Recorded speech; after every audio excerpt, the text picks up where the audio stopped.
Lord Buddha's kind of the best quotes. Happiness is not something ready-made. It comes from your own actions. To keep the body in good health is a duty, otherwise we shall not be able to keep our mind strong and clear. Meditation brings wisdom, lack of meditation leaves ignorance. Words have the power to both destroy and heal. When words are both true and kind, they can change our world.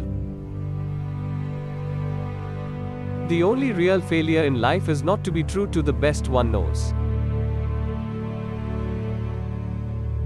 You cannot travel the path until you have become the path itself.